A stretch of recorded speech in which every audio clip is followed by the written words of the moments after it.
नमस्कार मंडळी, मराठी भूतांच्या गोष्टी या युट्यूब चॅनलवर आपले स्वागत. आजच्या आपल्या कथेचा विषय आहे ती काळ रात्र.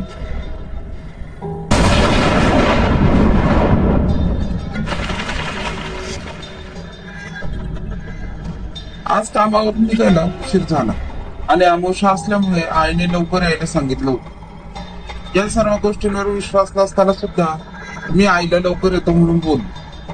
ते सर्व आठवून मी पटकन डेस्कवरचं सामान आवरून मी ऑफिसच्या मधून बाहेर पडले आणि पार्किंग मध्ये आलो आणि माझ्या बाईकला किक मारून निघालो. नुकताच पाऊस पडून गेल्यामुळे हवेत चांगला गारवा निर्माण झाला होता.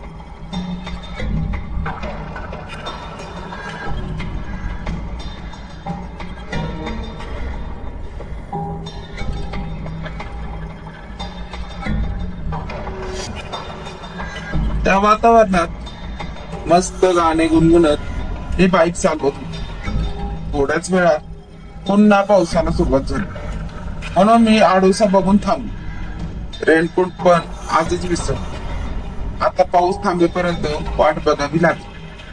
पूर्ण रस्त्यावर नजर टाकली तर साधं चिटपाखरू पण नव्हतं. होता तो फक्त अंधार, सुनसान रस्ता आणि वरून पडणारा धोधो पाऊस. एवढंच माझ्या मनात धडकी भरवायला पुरेसं होत.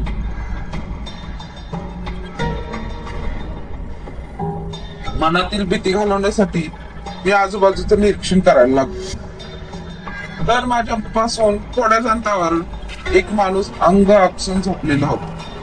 मी मगाशी आलो तेव्हा तर इथे कोणी नव्हतं. मग हा माणूस अचानक कुठून आला? जाऊ दे, मी नीट पाहिलं नसेल म्हणून मी मनात आलेले विचार झटकले आणि पाऊस कमी व्हायची वाट बघू लागलो. थोड्याच वेळात मला असं वाटलं की माझ्या मागे कोणीतरी आहे. मी हाळेच मागे वळून बघितलं तर मागे कोणी नव्हतं.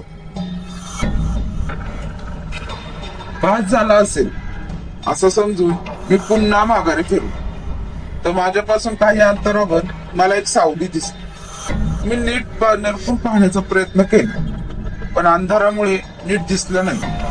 म्हणून मी हाक मारली, कोणी आहे का तिकडे? पण समोरून काहीच रिप्लाय आला नाही. म्हणून मी परत एकदा आवाज दिला तर पुन्हा तसंच झालं. समोरून काही रिप्लाय नाही आला. मी फोन मध्ये टाइम बघितला तर 12:30 वाजून गेले होते आणि आता पाऊस पण थांबला होता.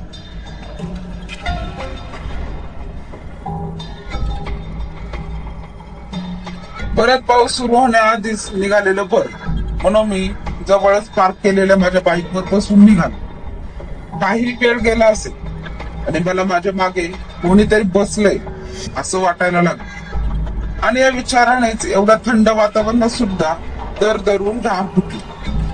मी साईड मिरर मधून बघितलं तर मला माझ्या मागे एक माणूस बसलेला दिसला. त्याचं डोकं फुटून रक्ताची धार लागलेली. एक डोळा भुगणीतून बाहेर येऊन लटकत होता. चेहऱ्यावर जागोजागी जखमा झाल्या होत्या आणि त्या जखमातून रक्त गळत होते. पोट फाटून जीभ बाहेर लटकत होते.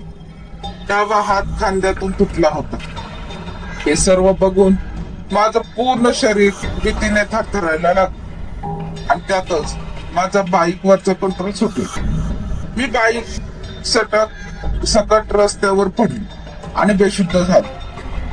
मला शुद्ध आली तेव्हा मी एक हॉस्पिटल मध्ये होतो आणि माझ्या जवळच एक बेड होता. मला शुद्धीत आलेलं बघून त्याने माझी विचारपूस केली. माझ्यासोबत जे झालं ते सर्व मी त्या माणसाला सांगितलं. त्यावर त्याने सांगितलं ते ऐकून मी थक्क झालो.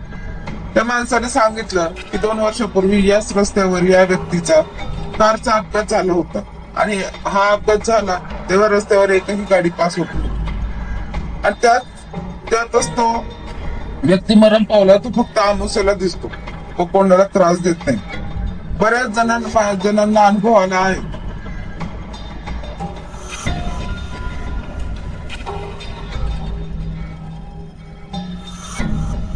म्हणून शक्यतो अमावस्येला कोणी रात्री त्या रस्त्यावरून यायला मागत नाही. मी त्या माणसाचे आभार मानून पुन्हा कधी उशिरा त्या रस्त्याने येणार नाही हे ठरवूनच घरी जायला निघालो. धन्यवाद.